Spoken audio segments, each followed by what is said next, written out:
ये कहानी लेखक की अपनी भावनाओं के द्वारा लिखी गई है। इस कहानी को सुनकर आप अपना मनोरंजन कर सकते हैं। इस कहानी में दर्शाए गए पात्र, उत्पादन और घटनाएं सभी काल्पनिक हैं। कहानी किसी भी व्यक्ति के भावनाओं, प्रथाओं और परंपराओं का अपमान नहीं करती है। ये कहानी पूरी तरह से काल्पनिक है। दोस्तों, सिर्फ आपसे एक ही रिक्वेस्ट है कि आप हमारी वीडियो को लाइक और सब्सक्राइब कर लिया कीजिए, क्योंकि हम इसे बहुत ही मेहनत से बनाते हैं और आप बिना लाइक और सब्सक्राइब किया ही चले जाते हैं। प्लीज प्लीज प्लीज, यह आपका प्यार होगा हमारे लिए। आप हमारे चैनल को लाइक और सब्सक्राइब जरूर कर लिया कीजिए, जिससे हमें लगेगा कि हमारी मेहनत व्यर्थ नहीं जा रही है और आपको हमारी वीडियो पसंद आई, और इसी तरह हम आगे भी अच्छी अच्छी स्टोरी आपके लिए लाते रहेंगे। तो चलिए अब बढ़ते हैं आगे स्टोरी में।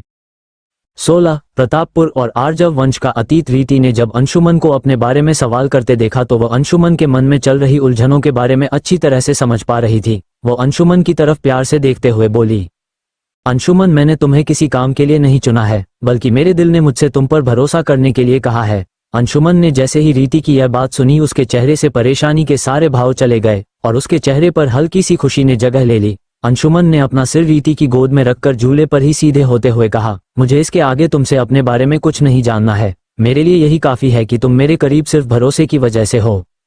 अंशुमन की यह बात सुनकर रीति की आंखें नम हो गई थी। ये देखकर अंशुमन ने माहौल को बदलने के लिए रीति से कहा, अब तुम मुझे अपने मतलब ओजस्विनी के बारे में कुछ बताओ। तुम्हारे परिवार के लोग इस वक्त कहाँ है? क्या तुम उनसे मिलना नहीं चाहती हो? उसके सवाल को सुनकर रीति ने अपने चेहरे पर गंभीरता लाते हुए कहा, मेरे परिवार या वंश के लोगों में से तो अब तक कोई भी जीवित ही नहीं होगा। उसकी इस बात को सुनकर अंशुमन उसकी तरफ असमंजस में देखने लगा, जैसे रीति की बात उसे बिल्कुल भी समझ नहीं आई हो। रीति ने उसके बालों में हाथ फेरते हुए आगे कहना जारी रखा, शायद तुम्हें यह बात समझ नहीं आई है कि मेरा पुनर्जन्म हुआ है और ओजस्विनी का अस्तित्व भी अतीत में ही था, आज में नहीं। रीति ने अंशुमन को अपने बारे में बताते हुए आगे कहा, आज से कई हजार साल पहले एक आर्जव वंश था, जिसके वंशज प्रतापपुर नाम के एक छोटे से राज्य में रहते थे। उस वंश को यह वरदान मिला था कि वहां जन्म लेने वाली हर लड़की बहुत तेजस्वी होती थी। पहले तो यहाँ के लोगों ने इसे एक वरदान के रूप में माना और आर्जव वंश की ज्यादातर लड़कियों की बहुत समृद्ध लोगों या राजा से शादी होने लगी थी, क्योंकि वे सभी तेजस्वी होने के साथ साथ बहुत खूबसूरत भी थी। लेकिन बहुत समय बाद कुछ ऐसा हुआ कि यही वरदान इन लड़कियों के लिए अभिशाप बनने लगा। किसी दूसरे राज्य के एक व्यक्ति ने प्रतापपुर के लोगों के बीच ये बात फैला दी कि यदि वे लोग इसी तरह से अपनी लड़कियों की शादी करते रहे तो दूसरे लोगों को उनके वरदान का फायदा होता रहेगा, लेकिन इसकी वजह से आर्जव वंश धीरे धीरे खत्म हो जाएगा।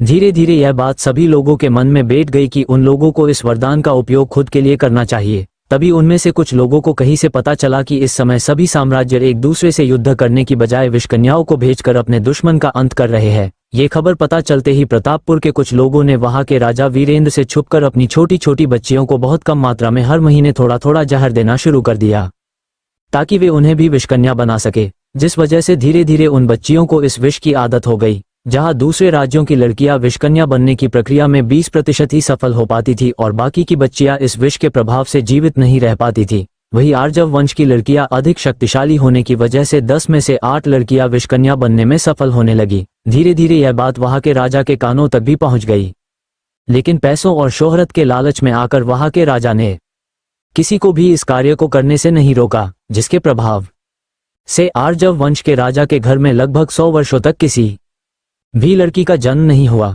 जहां राजा इस समय कन्या प्राप्ति के लिए हर प्रकार का अनुष्ठान और पूजा पाठ करवाने में लगे हुए थे, वही दूसरी तरफ प्रतापपुर की सारी प्रजा अब अपने फायदे के लिए अपनी अपनी बच्चियों को विषकन्या बनाने में लगे हुए थे, क्योंकि अब प्रतापपुर से हर वर्ष 1 से 2 लड़की विषकन्या के रूप में किसी भी राज्य के द्वारा बहुत मूल्य चुकाकर ली जाने लगी। इस वजह से हर वर्ष बहुत सी बच्चियों की विष सहन न कर पाने के कारण मृत्यु भी होने लगी थी। जब तक राजा को अपनी गलती का एहसास हुआ तब तक बात उनके हाथ से निकल चुकी थी।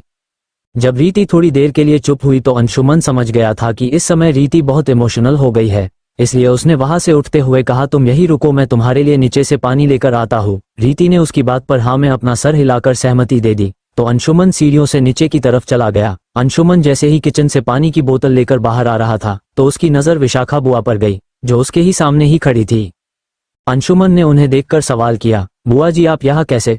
उसकी बात पर विशाखा बुआ ने जम्हाई लेते हुए कहा, यही सवाल मुझे तुमसे पूछना चाहिए कि तुम रात के 3 बजे यहाँ पर क्या कर रहे हो? अंशुमन उनके सवाल से थोड़ा घबरा गया, फिर उसने कुछ सोचते हुए बुआ जी को अपने हाथ में राखी पानी की बोतल को दिखते हुए बोला, बुआ जी मैं बस इसके लिए यहाँ आया था।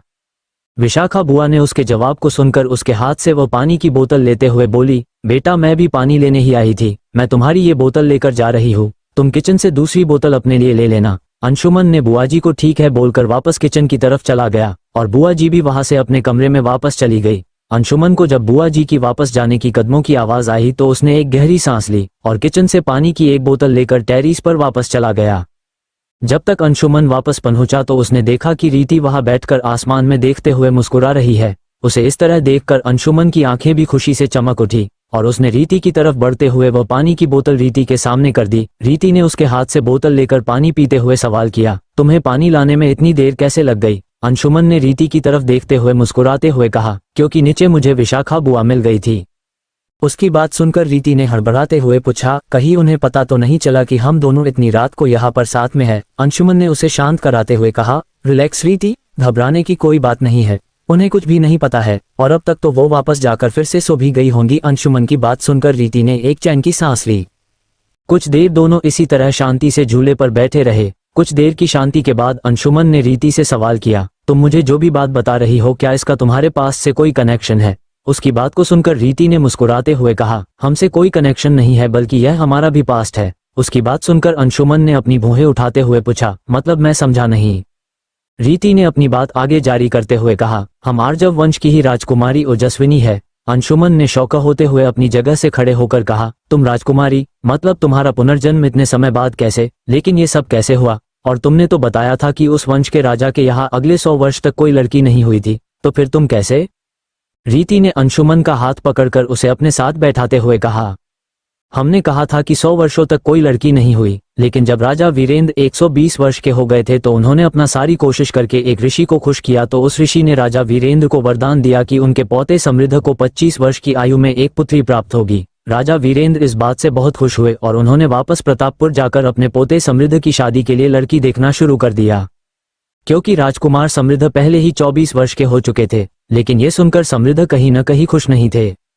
धीरे धीरे राजकुमार समृद्ध उदास रहने लगे। जब राजा ने एक दिन उनसे उनकी उदासी की वजह पूछी तो राजकुमार समृद्ध ने हिम्मत करके राजा को बताया कि उन्होंने अपने ही राज्य की एक लड़की से कुछ वर्ष पहले ही विवाह कर लिया है। उनकी बात को सुनकर राजा बहुत नाराज हुए, क्योंकि वे अच्छी तरह से जानते थे कि इस राज्य की ज्यादातर लड़कियां विषकन्या है और वो किसी भी तरह से बच्चों को जन्म देने में सक्षम नहीं है। अब राजा ने पूरी तरह से पुत्री पाने की उम्मीद छोड़ दी थी।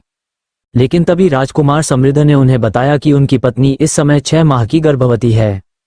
ये बात सुनकर राजा पूरी तरह से हैरान रह गए। उन्होंने सवाल किया, क्या तुम्हारी पत्नी एक विषकन्या नहीं है? राजकुमार समृद्ध ने उन्हें जवाब में कहा कि ऐसा नहीं है पिताजी, वो भी एक विषकन्या है, लेकिन पता नहीं कैसे वह गर्भवती हो गई। राजकुमार की बात सुनकर राजा को हैरानी तो हुई, लेकिन फिर उन्होंने इस बात को अपने वरदान का फल मानकर स्वीकार करते हुए राजकुमार समृद्ध की पत्नी उज्ज्वला का महल में स्वागत करने की तैयारी करने के लिए कह दिया। इस बात से राजकुमार समृद्ध और उज्ज्वला भी बहुत खुश हुए और जल्द ही वो दिन आ गया जब राजकुमार का 25वां जन्मदिन मनाया जा रहा था। हालांकि इसी दिन उनकी पत्नी को अपने 9वें महीने की शुरुआत में ही अपने पेट में दर्द शुरू हो गया, जिसकी वजह से उन्होंने कुछ समय बाद ही एक पुत्री को जन्म दिया। लेकिन राजा को जल्द ही यह बात पता चली कि उज्ज्वला के शरीर में पूरी तरह से जहर फैल जाने के कारण उनकी मृत्यु बच्ची के जन्म के तुरंत बाद हो गई। राजा ने अपनी परपौत्री का नाम उसकी मां के नाम से ओजस्विनी रख दिया। जब वो बच्ची 5 वर्ष की हुई तो राजा ने एक बार गलती से उस बच्ची के लिए बनाई गई खीर खा ली, जिस वजह से उनकी तुरंत मृत्यु हो गई। जब राजकुमार समृद्ध ने इस बारे में पता किया तो उन्हें पता चला कि उन्होंने राजकुमारी ओजस्विनी की देखरेख के लिए जिस महिला को रखा था वह बचपन से ही राजकुमारी को थोड़ा थोड़ा जहर देती आ रही थी, क्योंकि वह चाहती थी कि जिस तरह प्रतापपुर की सभी लड़कियां विषकन्या बन गई है, उसी प्रकार राजकुमारी भी एक विषकन्या बने। ये बात पता चलते ही राजकुमार ने राजा बनते ही यह निर्णय लिया कि वे राजकुमारी को किसी को भी बिना बताए इस राज्य से दूर भेज देंगे। अंशुमन ने रीति की बात सुनकर उसे बीच में रोकते हुए सवाल किया, तो क्या तुम भी एक विषकन्या थी? रीति ने अंशुमन के सवाल का जवाब देते हुए कहा, हाँ, सच्चाई तो यही है कि हम भी एक विषकन्या ही थे। उसकी बात सुनकर अंशुमन ने हैरान होते हुए सवाल किया, क्या तुम्हें तुम्हारे पिता प्रतापपुर से दूर नहीं भेज पाए थे? रीति अंशुमन की उत्सुकता को समझ रही थी, लेकिन उसने जैसे ही मोबाइल में समय देखा तो वह हैरान रह गई थी। उसने अंशुमन से कहा, हम आगे की बातें बाद में बताएंगे, फिलहाल के लिए हम दोनों को नीचे चलना चाहिए, क्योंकि वैसे ही सुबह के 5 बज चुके हैं। अगर किसी ने हमें साथ में इतनी सुबह देख लिया तो परेशानी हो सकती है। अंशुमन को भी रीति की बात सुनकर ध्यान आ गया कि हल्का हल्का उजाला हो गया है और उन दोनों ने बात करते हुए ये ध्यान ही नहीं दिया। अंशुमन ने भी रीति की बात से सहमत होते हुए हाँ में अपना सर हिलाया और दोनों टेरेस से नीचे आकर अपने अपने रूम में चले गए। क्योंकि अभी सिर्फ सुबह के 5 बजे थे, इसलिए कोई भी अभी तक सोकर नहीं उठा था, तो किसी की भी नजर उन दोनों पर नहीं गई। दोनों जल्दी जल्दी अपने रूम में जाकर 7 बजे का अलार्म लगाकर सो गए, जिसमें उन्हें कॉलेज जाने में देरी न हो। अंशुमन और रीति दोनों के ही चेहरे पर आज खुशी झलक रही थी, क्योंकि आज उन दोनों ने एक दूसरे के साथ इतना अधिक समय बिताया था। वही अंशुमन के मन में इस समय ओजस्विनी के पास्ट के बारे में जानने की उत्सुकता भी थी, और इसी तरह दोनों जल्द ही नींद की आगोश में चले गए। इस एपिसोड को समझने के लिए पीछे का एपिसोड जरूर सुनने और इसी तरह की और भी रोमांचक स्टोरी को सुनने के लिए हमारे चैनल एसएस एक्सप्लेनर को लाइक और सब्सक्राइब कर लें। अब एपिसोड में आगे। 17 एक ही क्लास में रीति और अंशुमन। अगली सुबह अंशुमन, जो कि अलार्म की आवाज से जाग चुका था, वो सुबह उठते ही अपने रूम से बाहर आया तो उसने देखा कि विशाखा बुआ गार्डन में फूलों को पानी दे रही है। अंशुमन ने उनके पास जाकर कहा, गुड मॉर्निंग बुआ जी। विशाखा बुआ ने अंशुमन की आवाज सुनी तो वह पीछे मुड़कर मुस्कुराते हुए बोली, गुड मॉर्निंग बेटा। फिर आगे बढ़ते हुए उन्होंने अंशुमन से सवाल किया, बेटा क्या तुम रोज सुबह इतने ही बजे उठते हो? विशाखा बुआ को लगा कि उन्हें रीति और अनिष्का के साथ साथ अब से अंशुमन का भी ख्याल रखना है, इसलिए उन्हें उसका डेली रूटीन भी पता होनी चाहिए। अंशुमन ने गार्डन के पौधों को देखते हुए जवाब दिया, नहीं बुआ जी, आज मैं थोड़ा लेट हो गया हूँ, नहीं तो डेली मैं 5 बजे उठकर जॉगिंग करने जाता हूँ, फिर वापस आकर आधे घंटे एक्सरसाइज करता हूँ। उसकी बात सुनकर विशाखा बुआ ने खुश होते हुए कहा, ये तो बहुत अच्छी बात है, चलो अब मेरा ये का काम हो गया है तो मैं ब्रेकफास्ट रेडी करने जा रही हूँ। तुम्हें भी जो कुछ खाने में पसंद हो वो बता देना, मैं तुम्हारे लिए रेडी करवा दूंगी, जब तक तुम जाओ और फ्रेश होकर आ जाओ। वैसे भी रीति और अनिष्का भी आती ही होंगी। अंशुमन ने विशाखा बुआ के साथ अंदर की तरफ जाते हुए कहा, मुझे तो सब कुछ चल जाता है खाने में, आप जो चाहे वो रेडी करवा सकती है। ये बोलते हुए वह अपने रूम की तरफ चला गया। उसे जाते देख विशाखा बुआ बोली, राहत ने सच ही कहा था, उसका दोस्त बहुत ही प्यारा बच्चा है। ये बोलकर वे भी किचन की तरफ भाग गई। दूसरी तरफ रीति इस समय मेडिटेशन कर रही थी। आज उसे अपनी पावर्स बढ़ती हुई महसूस हो रही थी। देखते ही देखते 8:30 बज गए। जब रीति मेडिटेशन करके उठी तो समय देखकर वह तुरंत बाथरूम की तरफ शावर लेने के लिए भाग गई, क्योंकि उसे 9 बजे तक कॉलेज पहुंचना था। अंशुमन अब तक रेडी हो चुका था और वह अपना मोबाइल उठाकर एक नंबर डायल करता है। ये कॉल उसने आर्यन को किया था। जैसे ही आर्यन ने कॉल पिक किया, अंशुमन ने उससे कहा, मैंने रीति के घर की लोकेशन तुझे भेज दी है, तू मुझे यहीं से पिक कर लेना। ये बोलकर उसने आर्यन से कुछ देर और बात की और फिर कॉल कर दिया। वह अपना बैग लेकर सीधे डाइनिंग एरिया में आ गया तो उसने देखा कि बुआ जी और अनिष्का वह बैठकर रीति के आने का वेट कर रही है। अंशुमन ने उनके पास जाकर बैठते हुए कहा, क्या हुआ रीति, अभी तक कॉलेज के लिए रेडी नहीं हुई क्या? ये बोलते ही उसने सोचा शायद सुबह को लेट सोने की वजह से रीति की नींद पूरी नहीं हुई होगी। अनिष्का ने उसके सवाल का जवाब देते हुए कहा, पता नहीं आज कैसे वो लेट हो गई। अभी जब मैं उसके रूम में गई थी तो वह बस रेडी ही हो रही थी, अभी कुछ देर में ही नीचे आती होगी। जैसे ही अनिष्का ने ये कहा, उसने देखा कि रीति सीढ़ियों से नीचे आ रही है तो वह अपने हाथ से रीति की तरफ इशारा करते हुए बोली, लो आ गई मैडम। अंशुमन ने जैसे ही हंसना उसने अपनी नजरें सीढ़ियों की तरफ कर ली तो उसने देखा कि रीति ने आज वाइन कलर का फुल स्लीव टॉप और प्लान वाइट लॉन्ग स्कर्ट पहना हुआ है, जिसमें वह बहुत प्यारी लग रही थी। आंखों पर ग्लासेज के साथ उसने अपने बालों को इकट्ठा करके एक मैसी बन बनाया हुआ है, जो उसे एक क्यूट लुक दे रहा है। रीति को इतने क्यूट अंदाज में आया देख अंशुमन हल्का सा मुस्कुराते देता है और अपना ध्यान रीति से हटाने के लिए अपने मोबाइल को निकलकर उसमें कुछ करने लगता है। हालांकि भी वह अपनी एक तिरछी नजर बार बार रीति पर डाल दे रहा था। जब सभी लोग नाश्ता करने लगे तो विशाखा बुआ ने अंशुमन से पूछा, बेटा तुम भी इन लोगों के साथ कार से ही कॉलेज चले जाना। उनकी इस बात का जवाब देते हुए अंशुमन ने कहा, नहीं बुआ, मेरा एक दोस्त मुझे लेने आ रहा है, मैं उसी के साथ कॉलेज चला जाऊंगा। अंशुमन की बात पर विशाखा बुआ ने हाँ में अपना सिर हिला दिया। तभी बाहर से हॉर्न की आवाज आई तो अंशुमन समझ गया था कि आर्यन उसे लेने आ गया है, इसलिए वह रीति और अनिष्का को जल्दी निकलने का बोलकर वहां से चला गया। अंशुमन के वहां से जाते ही रीति और अनिष्का भी अपने कॉलेज के लिए निकल गई, क्योंकि उन दोनों को पहले से ही देरी हो चुकी थी। इन्फिनिटी ग्रुप्स ऑफ इंस्टीट्यूशन में कॉल की तुलना में आज का माहौल बहुत शांत था। कॉलेज में हर तरफ गोशिप तो ही रही थी, लेकिन ज्यादा शोरगुल नहीं सुनाई दे रहा था, जिसकी वजह कॉल शेडो ग्रुप के स्टूडेंट्स की खराब हालत थी, क्योंकि वे सभी लोग बड़ी बड़ी पावरफुल फैमिली से बिलोंग करते थे। इसलिए उनकी इस कंडीशन के लिए उनके घर वालों ने पुलिस कंप्लेन दर्ज करवा दी थी। तभी से कॉलेज में इस बात की चर्चा शुरू हो गई थी।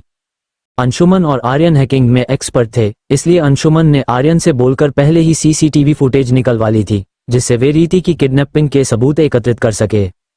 वही रीति उनकी इस प्लानिंग से अनजान थी। वह तो चाहती थी कि कल जो कुछ भी उस बारे में किसी को भी ना पता चले, जिससे उसकी पावर्स ज्यादा लोगों के सामने ना आ पाए। जैसे ही वे दोनों कॉलेज पहुंची तो उन्होंने देखा कि सभी स्टूडेंट्स अपनी क्लासेज अटेंड करने जा चुके हैं। अनिष्का और रीति ने अपनी कार को पार्किंग में ले जाकर पार्क कर दिया और भागती हुई अपनी अपनी क्लासेज को तरफ बढ़ गई, क्योंकि अनिष्का को सेकंड ईयर की क्लासेज अटेंड करना था और रीति का एडमिशन फिर से फर्स्ट ईयर में ही हुआ था। क्योंकि इसके पहले वो अपने एग्जाम नहीं दे पाई थी।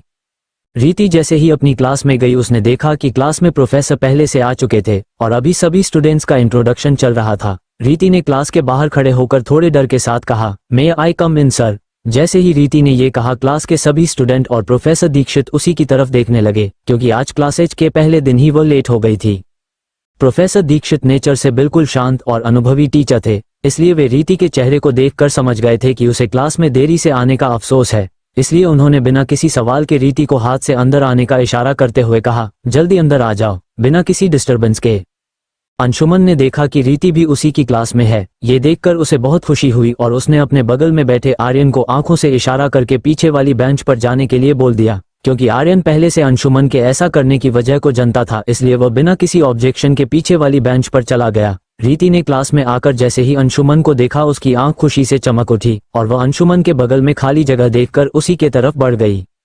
लेकिन जब वो अंशुमन से कुछ कदमों की दूरी पर थी तो उसने देखा कि एक लड़की अपनी जगह से उठकर अंशुमन के पास आकर बैठ गई। उस लड़की के ऐसा करने से रीति को थोड़ा तो बुरा लगा, लेकिन उसने अपनी परेशानी को छिपाते हुए अपने चेहरे पर वह मुस्कान बनाए रखी और आगे बढ़कर आर्यन की बेंच पर जाकर बैठ गई। अंशुमन की बगल में जो लड़की आकर बैठी थी वह कोई और नहीं बल्कि प्रिया थी, जिस लग रहा था कि अंशुमन ने उसके लिए ही आर्यन को अपने पास बैठने के लिए मना किया है। ये ख्याल आते ही उसका दिल तेजी से धड़कने लगा था। दूसरी तरफ अंशुमन की आंखों में प्रिया को अपने पास बैठा देखकर नाराजगी उतर आई थी। जैसे ही क्लास में सभी का इंट्रोडक्शन हो गया तो प्रोफेसर दीक्षित ने अपनी क्लास में कंप्यूटर आर्किटेक्चर सब्जेक्ट पर बेसिक लेक्चर देना शुरू किया। लेकिन ये सब रीति के सिर के ऊपर से जा रहा था, क्योंकि ओजस्विनी ने तो पहले कभी भी ये सब सुना भी नहीं था। उसने भले ही रीति की बॉडी को अपना लिया था, लेकिन उसके पास रीति की मेमोरी बिल्कुल भी नहीं थी, जबकि ओजस्विनी और रीति के समय की पढ़ाई में बहुत अंतर था। ओजस्विनी ने कुछ सोचा और फिर धीरे से आर्यन के पास जाकर उसके कान में बोली, सुनो, क्या आप हमारी सीट से अपनी सीट बदल सकते हैं? उसकी इस बात पर आर्यन ने पहले तो उसे हैरानी से देखा, लेकिन फिर बिना कुछ कहे हाँ में अपना सिर हिला दिया। आर्यन के सहमत होते ही रीति ने प्रोफेसर का ध्यान बोर्ड पर से हटते अपनी जगह बदल ली और अब वो अंशुमन के ठीक पीछे बैठी हुई थी। रीति ने अंशुमन का ध्यान अपनी तरफ करने के लिए पीछे से अंशुमन की शर्ट को हल्का सा खींचा। उसके ऐसा करते ही अंशुमन को समझ नहीं आया कि रीति ने ऐसा क्यों किया। अंशुमन ने अपने मोबाइल पर कुछ टाइप करके रीति को साइड से दिखा दिया। रीति ने जैसे ही उसके लिखे शब्द क्या हुआ को पढ़ा, उसने धीरे से अपना सिर आगे करते हुए अंशुमन के करीब जाकर फुसफुसाया, मुझे कुछ भी समझ नहीं आ रहा है, मैं क्या करूं? उसकी बात सुनकर अंशुमन को कोई हैरानी नहीं हुई, क्योंकि वह ओजस्विनी के बारे में अब जान चुका था। उसने अगले ही पल फिर से अपने मोबाइल में कुछ लिखकर रीति को दिखाया। रीति ने देखा तो उसमें लिखा था, अपने मोबाइल को साइलेंट मोड में डालो। उसकी इस बात को पढ़कर रीति ने अपना मोबाइल साइलेंट कर लिया।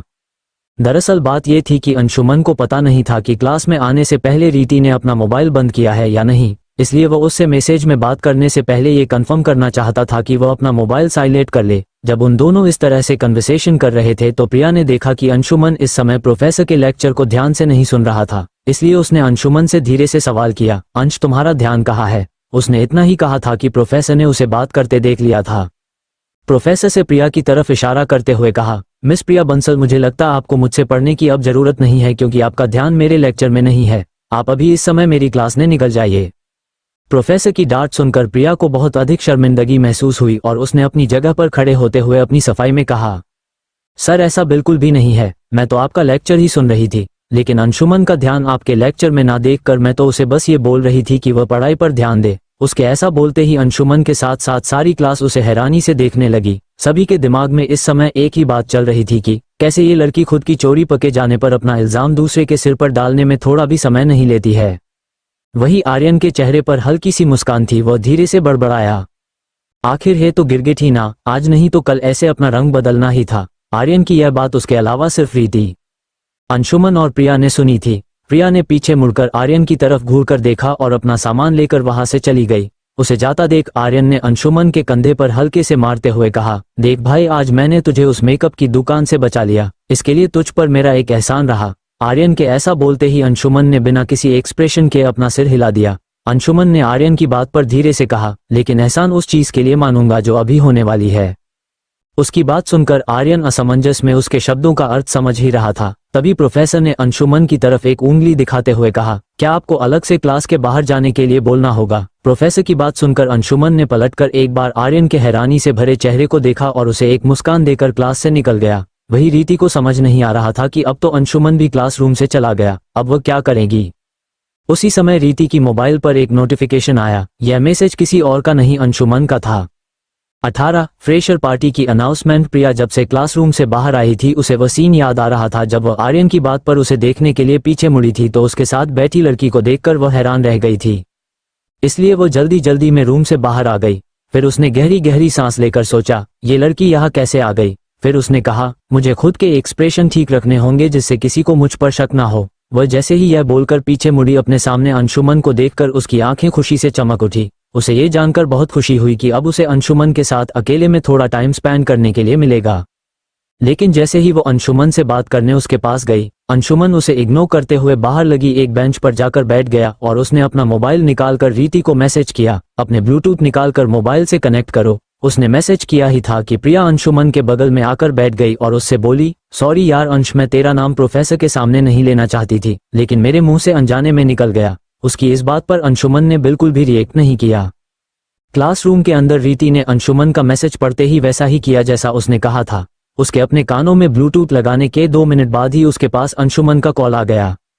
क्लासरूम के बाहर जैसे ही प्रिया ने देखा कि अंशुमन किसी को कॉल कर रहा है और उसने अपने कानों में ब्लूटूथ लगा रखा है, वह समझ गई कि अंशुमन उससे बात नहीं करना चाहता है और उसे इग्नोर कर रहा है। ये ख्याल आते ही उसने गुस्से में अपने मन में कहा, ये तुमने अच्छा नहीं किया अंश, मैं तुमसे अपने इस बिहेवियर का बदला लेकर रहूंगी। ये सोचकर रीति वहां से उठकर चली गई और अंशुमन ने जब उसे जाते देखा तो उसके चेहरे पर एक मुस्कान आ गई।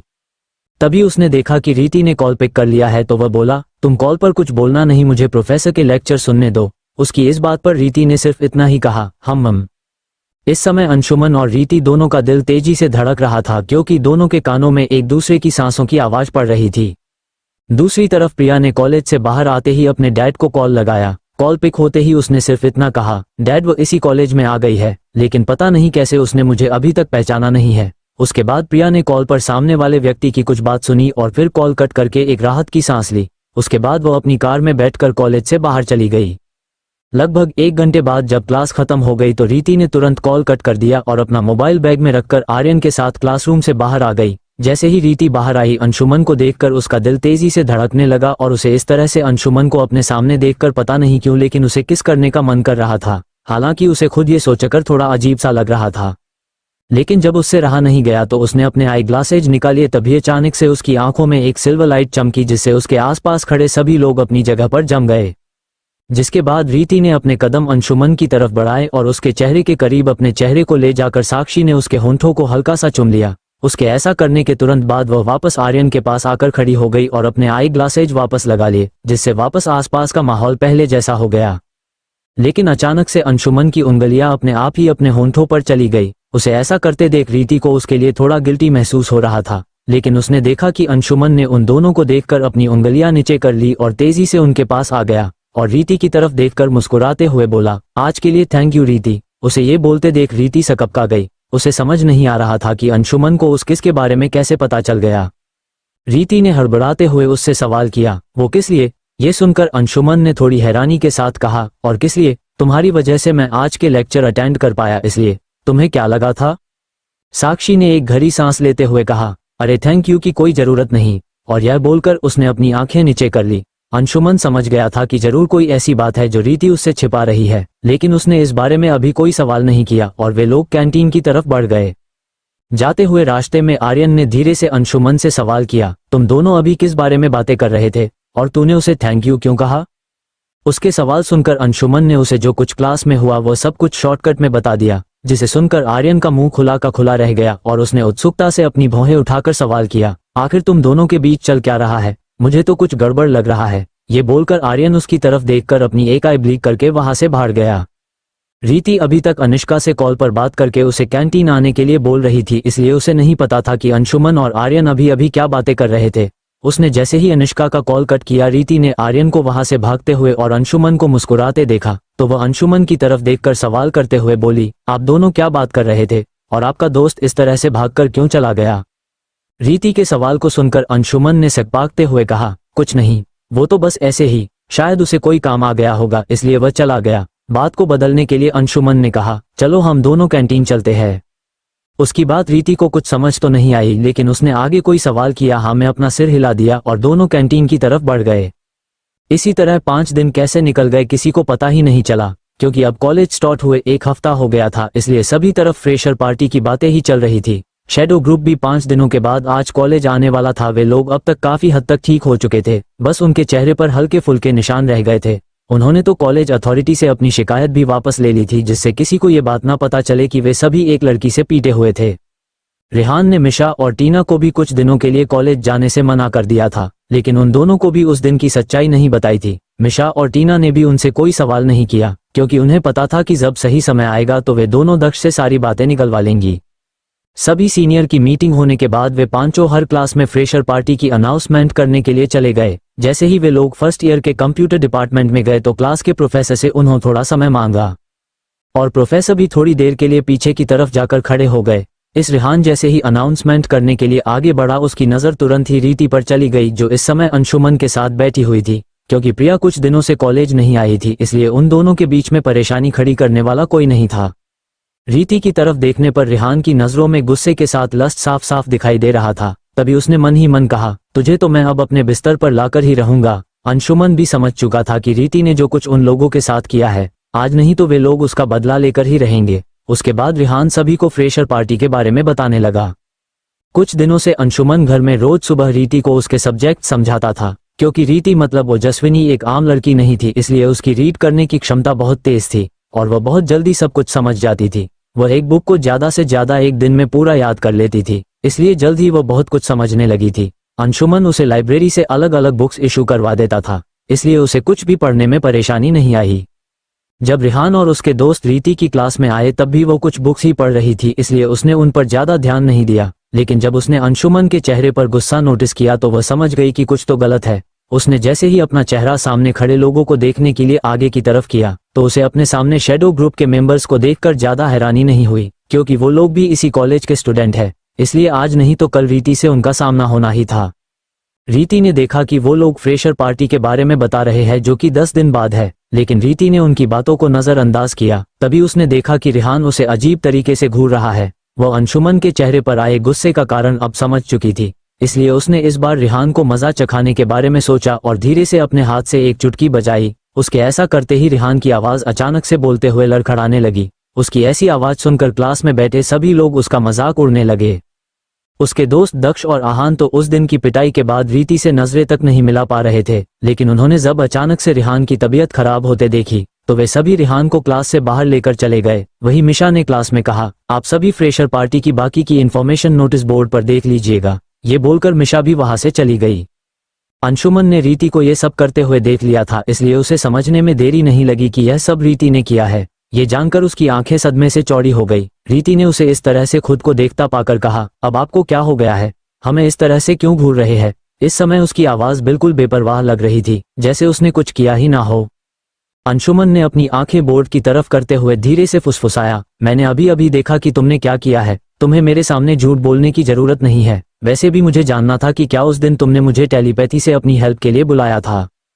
उसकी इस बात को सुनकर रीति को थोड़ी हैरानी तो हुई कि अंशुमन को इतने जल्दी उसकी पावर्स के बारे में पता चल गया है, लेकिन रीति ने उसके सवाल को इग्नोर करते हुए बस उसे एक स्माइल दे दी और प्रोफेसर के लेक्चर ध्यान से सुनने लगी।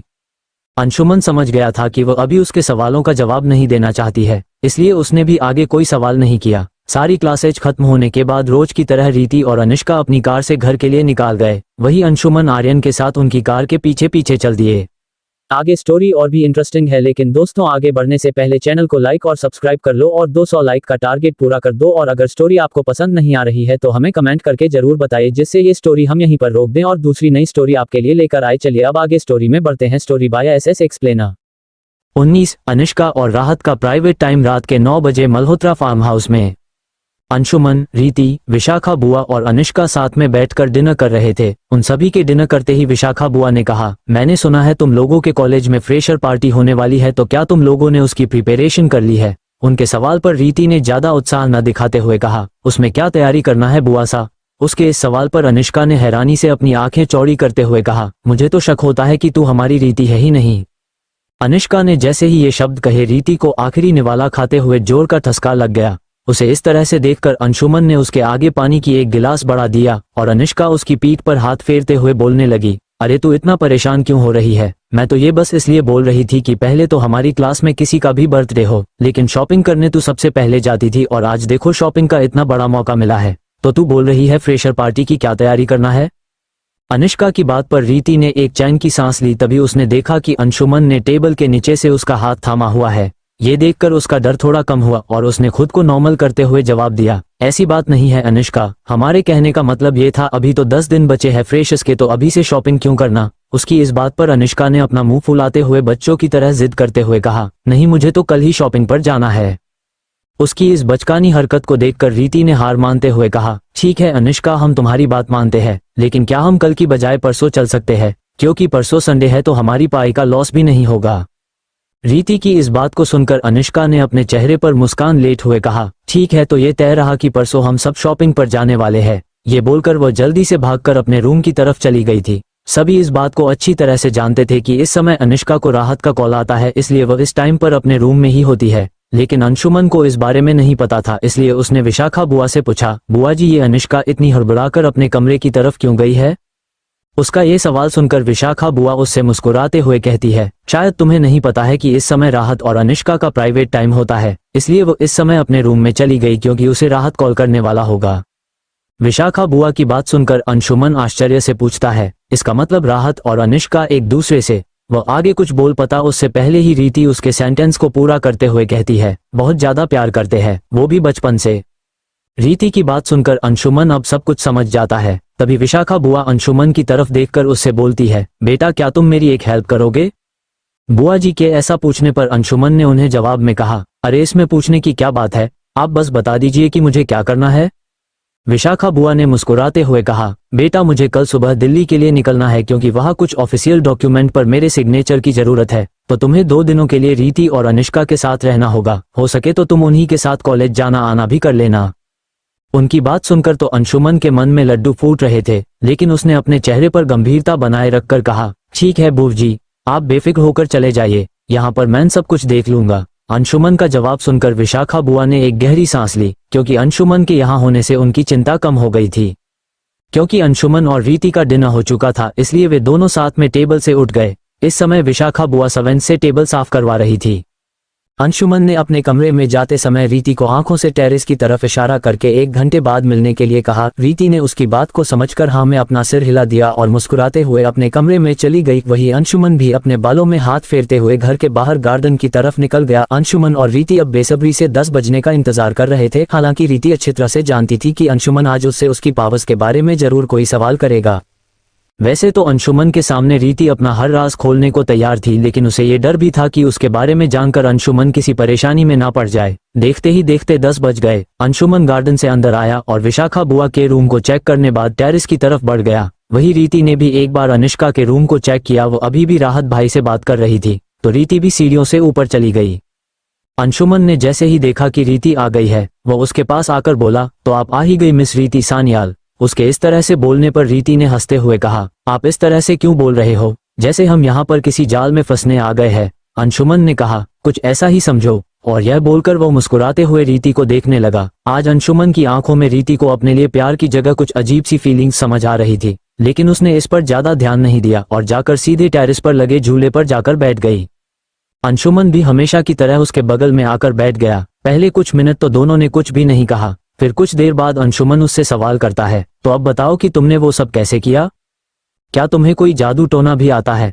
उसकी इस बात को बोलने के बाद रीति जोर जोर से हंसने लगी। उसे इस तरह खुश देखकर अंशुमन को रीति बहुत ही प्यारी लग रही थी और वह उसकी हंसी को देखकर जैसे रीति में ही खो गया और वह धीरे धीरे रीति के करीब बढ़ने लगा। लेकिन पता नहीं क्यों रीति को उसका इस समय खुद के करीब आना अच्छा नहीं लग रहा था, इसलिए वो अपनी जगह से उठकर छत के एक कोने पर जाकर खड़ी हो गई।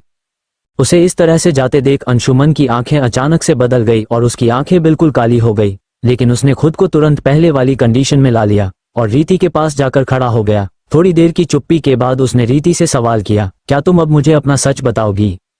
रीति ने उसकी तरफ देखे बिना ही जवाब दिया, तुम जो भी सोच रहे हो वो सच है। मेरे मतलब ओजस्विनी के पास अभी अपनी पूरी शक्तियां वापस आ चुकी है। ये बोलते ही रीति के चेहरे पर हल्की सी मुस्कान आ गई, लेकिन इस समय रीति को कुछ अलग सा महसूस हुआ, इसलिए उसने अंशुमन से कहा, अंशुमन हमें बहुत नींद आ रही है, इसलिए हम अब अपने कमरे में सोने के लिए जा रहे हैं। ये बोलकर रीति तुरंत ही टेरेस से नीचे चली गई।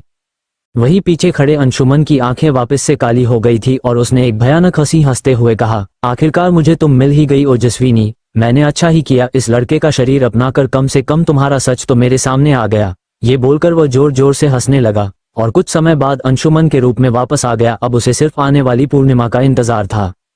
दूसरी तरफ अनुष्का आज अपने कमरे में थोड़ी परेशान सी इधर उधर घूम रही थी, जैसे उसे कोई बात बहुत परेशान कर रही हो। तभी उसने रीति की मां रचना जी को कॉल लगाकर कहा, हेलो बड़ी माँ। उसके कॉल का जवाब देते हुए रचना जी ने कहा, हाँ बेटा बोलो, बड़े दिन बाद तुम्हारा फोन आया है।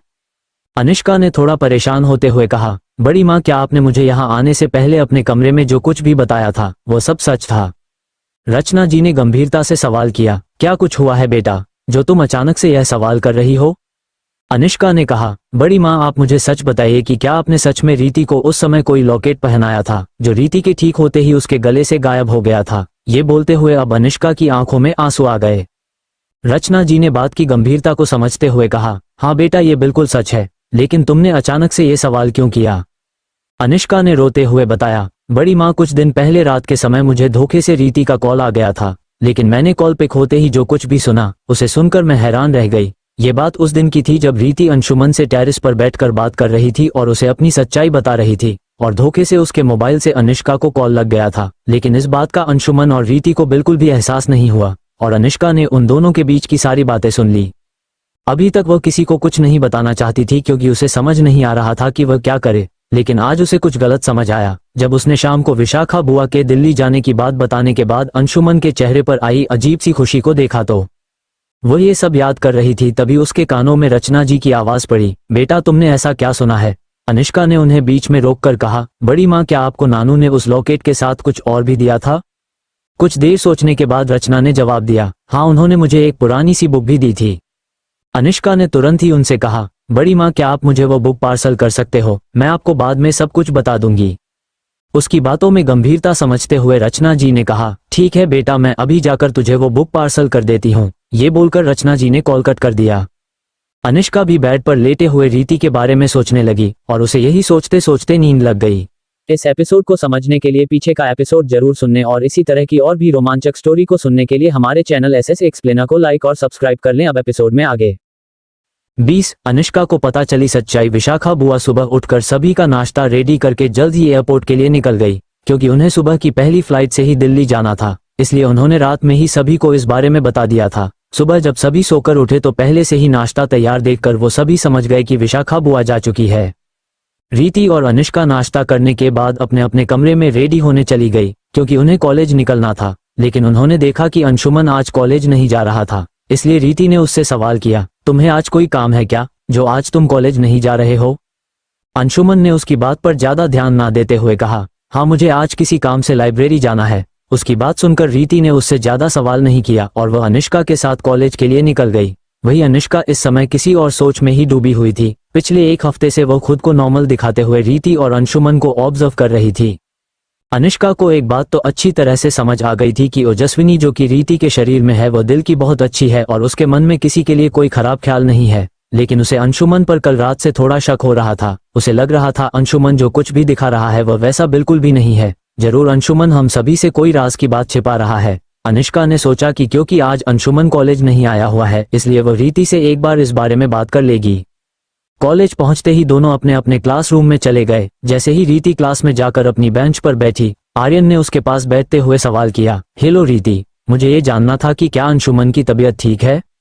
रीति ने उसके सवाल को सुनकर हैरानी से पूछा, आर्यन आप ऐसा सवाल क्यों कर रहे हो? अंशुमन को क्या होगा, वह तो बिल्कुल ठीक है। वो तो आज उसे लाइब्रेरी में कोई जरूरी काम था इसलिए वो कॉलेज नहीं आया। रीति की बात सुनकर आर्यन ने अपना सिर खुजाते हुए कहा, मैं तो बस इसलिए पूछ रहा था कि कल से उससे मेरी कोई बात नहीं हुई है, तो मुझे लगा कहीं वो बीमार ना हो, लेकिन वह आज लाइब्रेरी कैसे जा सकता है?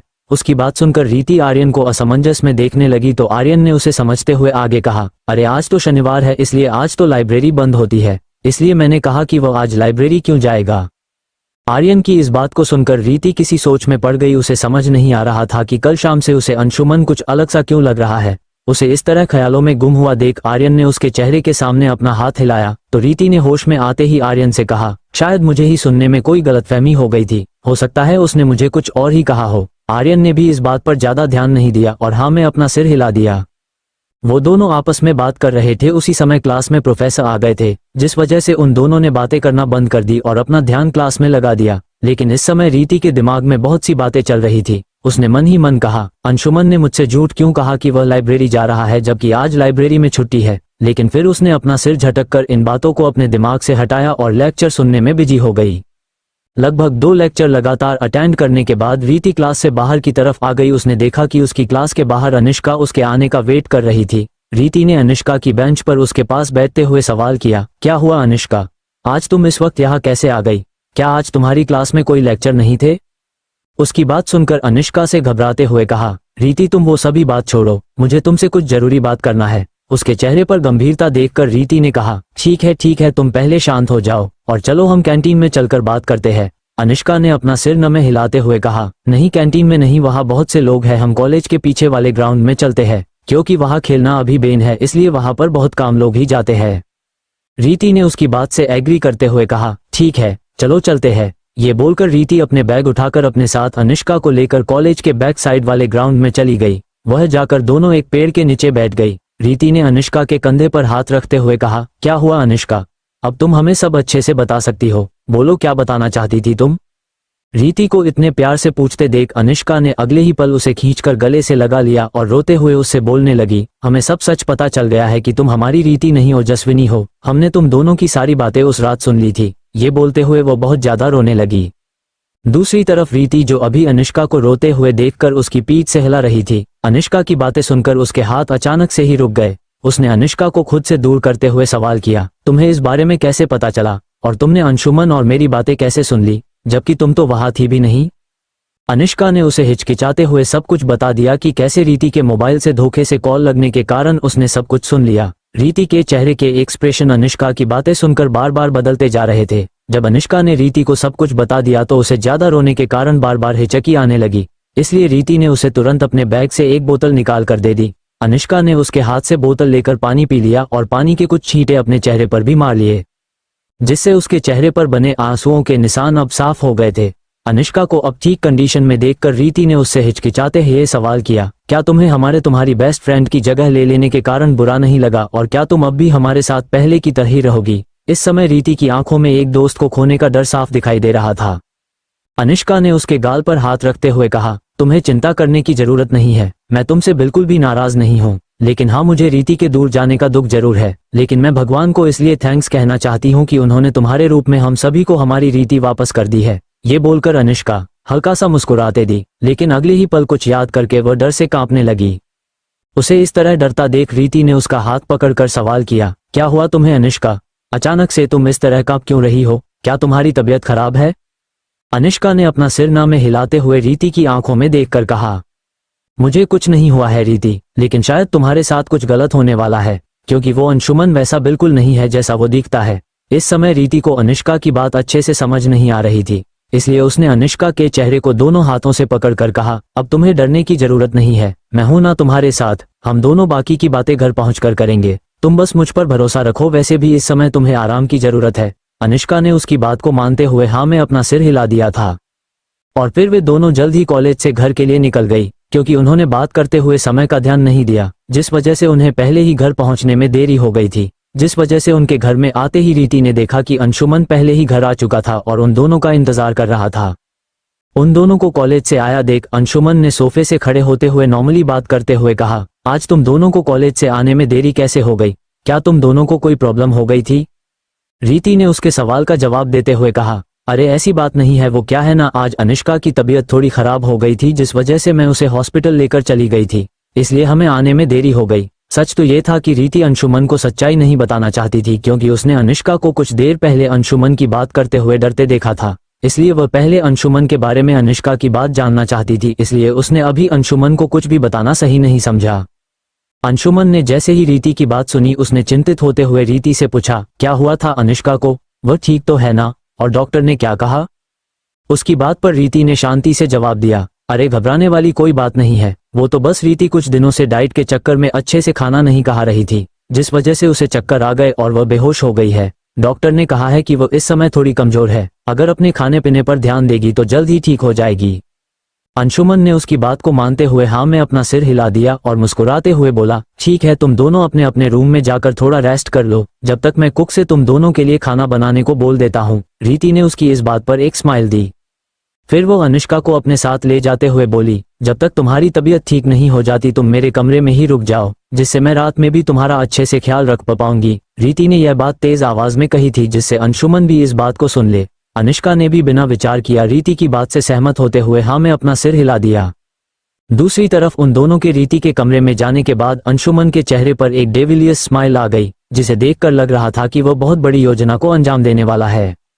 रात के 9 बजे जब रीति नीचे आई तो उसने देखा कि अंशुमन रोज की तरह गार्डन में घूम रहा है, इसलिए उसने बाहर आकर अंशुमन से पूछा, आप यहाँ इस टाइम क्यों घूम रहे हो, क्या आपने डिनर कर लिया है?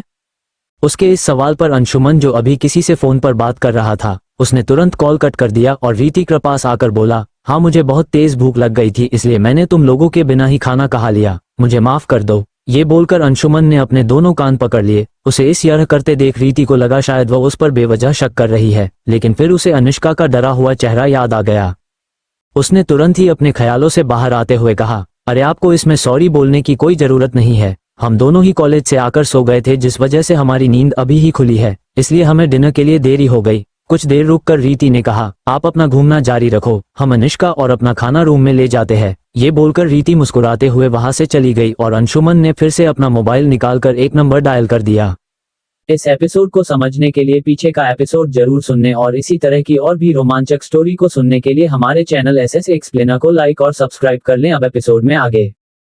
रात के समय रीति अपना और अनुष्का का खाना ऊपर अपने रूम में ही लेकर चली जाती है और रूम के अंदर जाते ही वह खाने की ट्रे को टेबल पर रख देती है और अपने कमरे का दरवाजा बंद कर देती है। क्योंकि रीति का रूम साउंड प्रूफ नहीं था, इसलिए रीति ने अपनी पावर से उसके चारों तरफ एक शील्ड बना दी थी, जिस वजह से कोई भी इंसान उनके रूम में हो रही बातों को और सुन नहीं सकता था और ना ही उन्हें देख सकता था। अनुष्का ने जब रीति को कमरे में आता देखा तो वह भी बेड से उठकर हैंड वॉश करने बाथरूम में चली गई। उसके बाद दोनों फ्रेंड्स से मिलकर साथ में डिनर करना शुरू कर दिया। अचानक से रीति को याद आया कि अनुष्का उसे कॉलेज में कुछ भी बताना चाहती थी, इसलिए रीति ने शांत एक्सप्रेशन के साथ सवाल किया, अनुष्का तुम सुबह मुझे अंशुमन के बारे में कुछ बताने वाली थी ना, क्या तुम वो बात अभी बताओगी? रीति की बात सुनते ही अनुष्का अपना अगला निवाला खाते खाते रुक गई।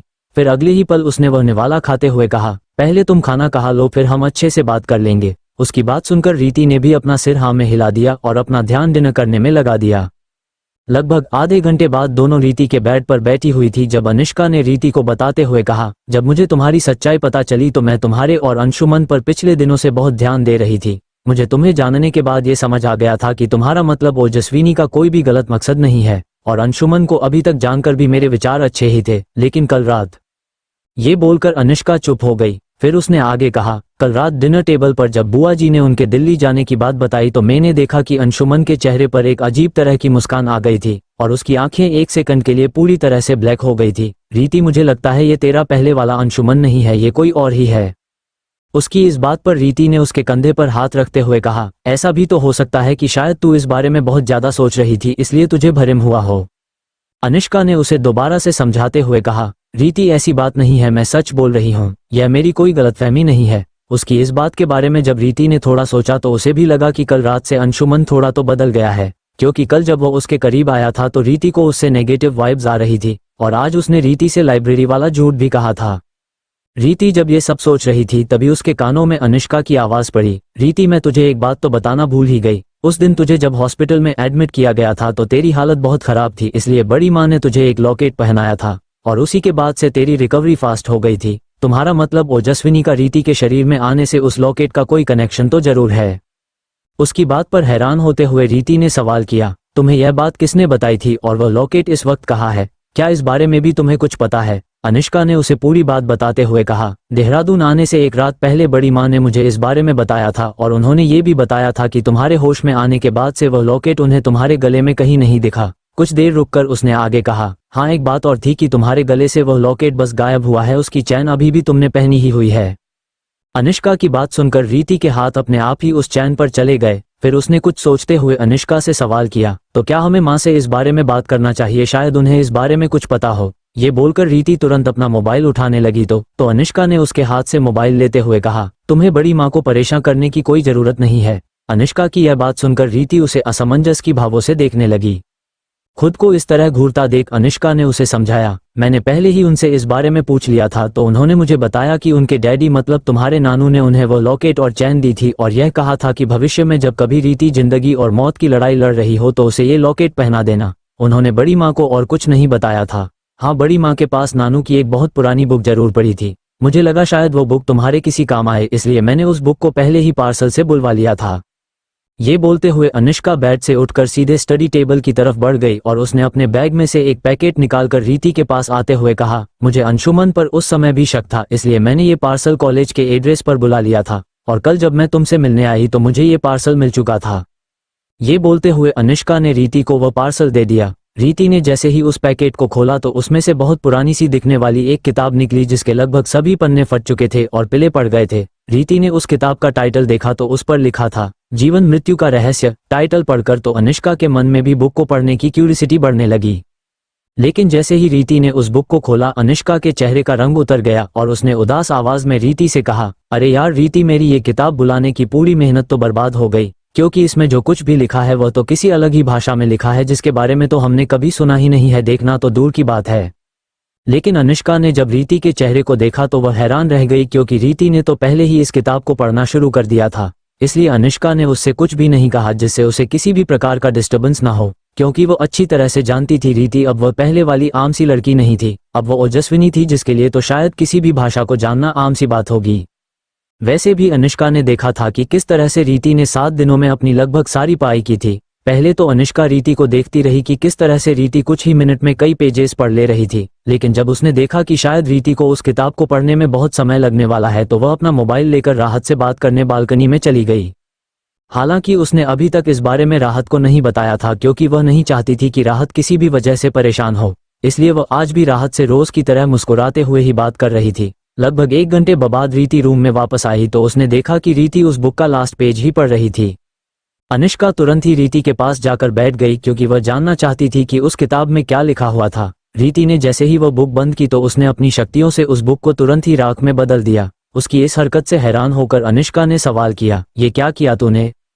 रीति ने उसे बिना किसी भाव के जवाब दिया, मैं नहीं चाहती हूँ कि अंशुमन के हाथ धोखे से भी यह किताब लगे, नहीं तो हम सबकी जान खतरे में पड़ सकती है। उसकी बात सुनकर अनुष्का हैरानी से रीति की तरफ देखते हुए बोली, ऐसा क्या लिखा है इस किताब में रीति? रीति ने उसे बताते हुए कहा, इस किताब से मुझे बहुत कुछ पता चल गया है, लेकिन सबसे जरूरी बात यह पता चली है कि जब मुझे अपने पिछले जन्म में मारा गया था तो मेरी पूरी तरह से मृत्यु नहीं हो पाई थी, क्योंकि मेरी पास बहुत सारी पावर्स थी। इसी वजह से मेरे गुरु चाहते थे कि मेरी पावर्स का कोई मिसयूज ना हो, क्योंकि इस किताब के अनुसार मेरी मृत्यु के समय जो भी मेरे सबसे करीब उपस्थित होता यूज मेरी सारी पावर्स अपने आप ही मिल जाती। शायद ये बात उन लोगों को पता चल चुकी थी जिन्हें ऐसी शक्तियों का गलत इस्तेमाल करना होगा, इसी वजह से वो मुझे मारना चाहते थे और इसी कारण से मेरे गुरुजी ने अपनी शक्तियों से मेरी आत्मा को इस लॉकेट में बंद कर दिया था। लेकिन ये कहते कहते रीति रुक गई। अनुष्का जो बड़े ध्यान से उसकी बातें सुन रही थी उसने रीति को चुप होते देख सवाल किया, लेकिन क्या रीति? रीति ने अचानक से अपनी सोच से बाहर आते हुए कहा, इस किताब में लॉकेट के बारे में लिखा है कि यह लॉकेट हमेशा उदासीन रहता है। तभी अनुष्का ने उसे बीच में रोकते हुए सवाल किया, उदासीन मतलब? रीति ने उसे समझाते हुए कहा, मतलब इसमें जितनी पॉजिटिव एनर्जी स्टोर होगी ये लॉकेट खुद से ही अपने आसपास उपस्थित उतनी ही नेगेटिव एनर्जी को अब्सॉर्ब कर लेगा।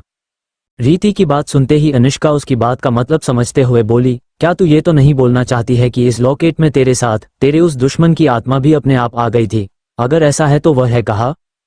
ये बोलते हुए अनुष्का एकदम से चुप हो गई और हैरानी से आंखें फाड़े हुए रीति की तरफ देखने लगी। रीति ने उसे इस तरह देखता पाकर सवाल किया, क्या हुआ? तुम तो ऐसे बिहेव कर रही हो जैसे तुम्हें हमारे उस दुश्मन का पता चल गया। इतना बोलकर रीति भी चुप हो गई जैसे उसे भी कुछ समझ आ गया हो, और उसने अनुष्का से आंखों से इशारे में पूछा, क्या तुम भी वही सोच रही हो? अनुष्का ने भी उसकी इस इशारे के जवाब में अपना सिर हाँ में हिला दिया और दोनों के मुंह से हैरानी से एक साथ निकला, उस दुश्मन की आत्मा अंशुमन में है। रीति ने परेशान होते हुए कहा, अगर ऐसा है तो हमें जल्द से जल्द अंशुमान को बचाने के लिए कुछ करना होगा। अनुष्का ने उसकी बात को समझते हुए कहा, लेकिन हम इसमें अंशुमन की क्या हेल्प कर सकते हैं? फिर उसने रीति की तरफ देखकर सवाल किया, क्या तुम अपनी पावर्स की हेल्प से उसकी कोई मदद नहीं कर सकती हो? रीति ने उसके इस सवाल पर उदासी से नमे अपनी गर्दन हिला दी और इसी बारे में सोचते हुए ना जाने कब दोनों की नींद लग गई उन्हें ही पता नहीं चला। और इसी बारे में सोचते हुए ना जाने कब दोनों की नींद लग गई उन्हें ही पता नहीं चला। इस एपिसोड को समझने के लिए पीछे का एपिसोड जरूर सुनने और इसी तरह की और भी रोमांचक स्टोरी को सुनने के लिए हमारे चैनल एसएस एक्सप्लेनर को लाइक और सब्सक्राइब कर लें। अब एपिसोड में आगे 22 अनुष्का के साथ हुआ हादसा golden plaza shopping mall Dehradun. रीति और अनुष्का अपने लिए शॉपिंग मॉल के एक स्टोर में इवनिंग गाउन देख रही थी। आज सुबह लेट उठने के बाद दोनों ही जल्दी जल्दी नाश्ता करके मॉल आ गई थी, क्योंकि उसके बाद उन्हें लाइब्रेरी भी जाना था। अभी दोपहर के 11 बज रहे थे। रीति ने अपने लिए व्हाइट कलर का एक मॉडिफाइड एलाइन गाउन खरीदा, वही अनुष्का ने अपने लिए वाइन कलर का एक मरमेड गाउन खरीद लिया। रीति और अनुष्का के न चाहते हुए भी अंशुमन उन दोनों की सेफ्टी का बहाना बनाकर उनके साथ मॉल आ गया था।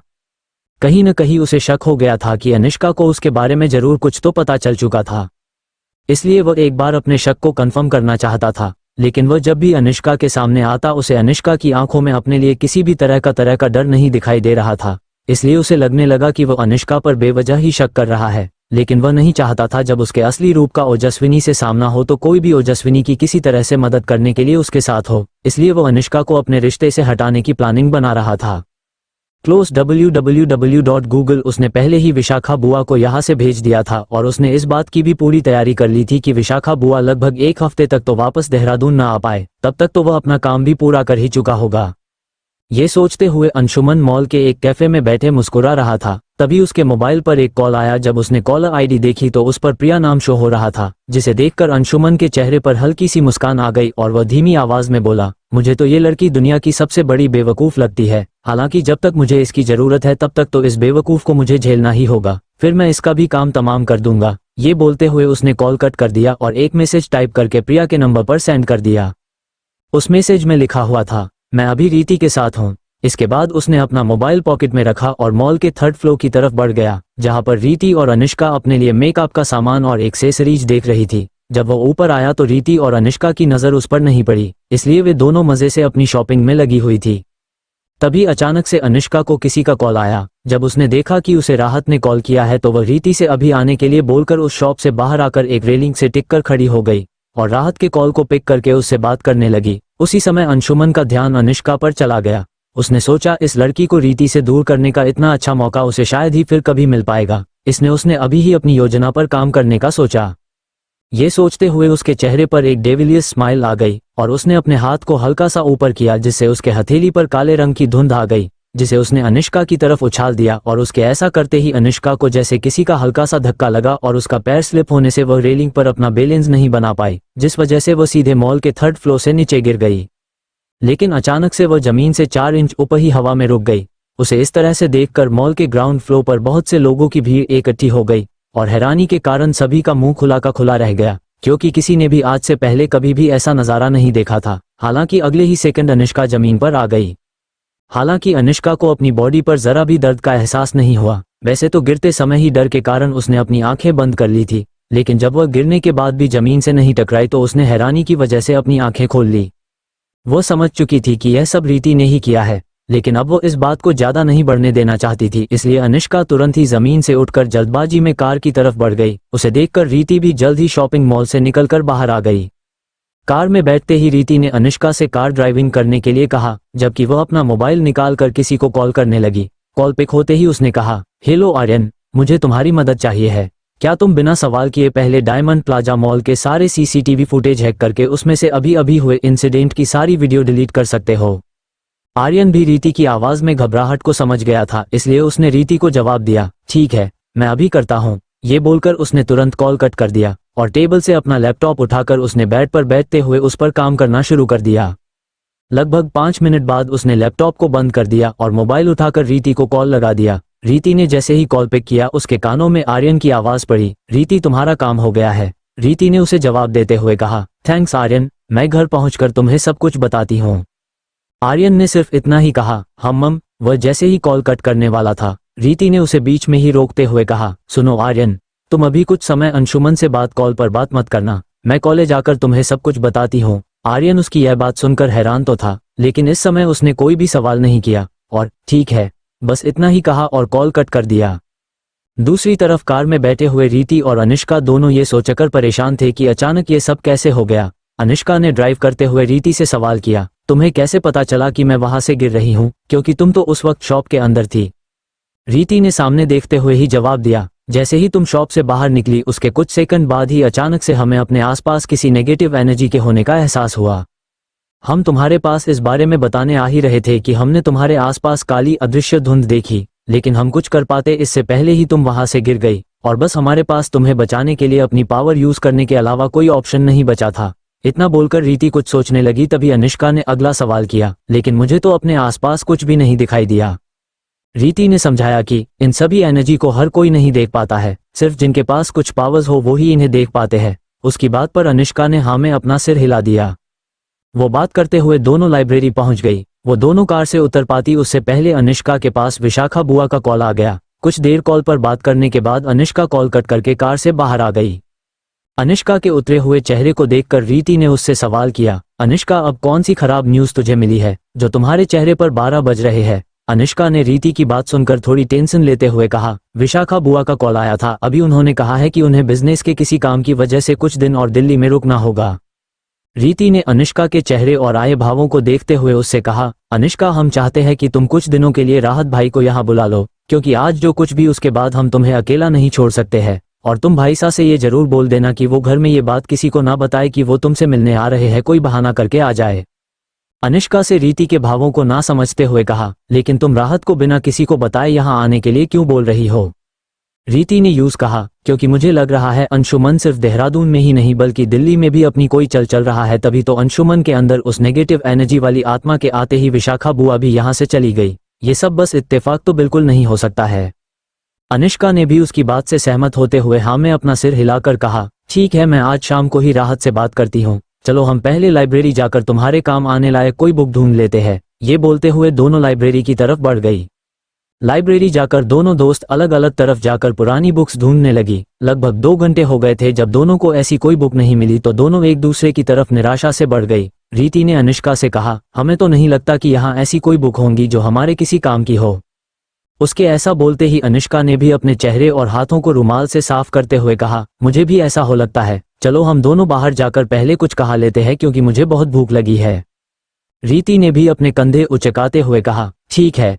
और ये बोलकर वे दोनों जैसे ही आगे की तरफ बढ़ने लगी, रीति को किसी का धक्का लगने के कारण वह साइड में बने बुक्स के रैक से टकरा गई। हालांकि यह धक्का ज्यादा तेज नहीं लगा था और रीति ने भी खुद को संभाल लिया था, इस वजह से उस रैक को किसी प्रकार का नुकसान नहीं हुआ। लेकिन उन दोनों आगे बढ़ पाती उससे पहले अनुष्का का ध्यान एक बुक पर गया जो शायद अभी अभी रैक से गिर गई थी।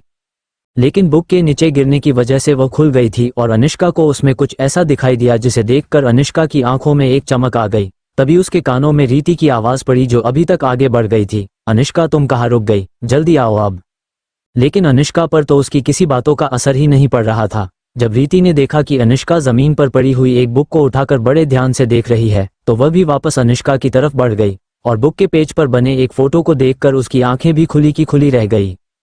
वो दोनों उस बारे में कुछ पढ़ती उससे पहले ही रीति का फोन बजने लगा। रीति ने तुरंत कॉल पिक करके अंशुमन की बात सुनी और बस इतना ही कहा, ठीक है हम दोनों अभी आते हैं। ये बोलकर उसने कॉल कट कर दिया और अनुष्का की तरफ देखकर बोली, अंशुमन हमारा बाहर वेट कर रहा है, हमें इसी वक्त यहाँ से निकलना होगा।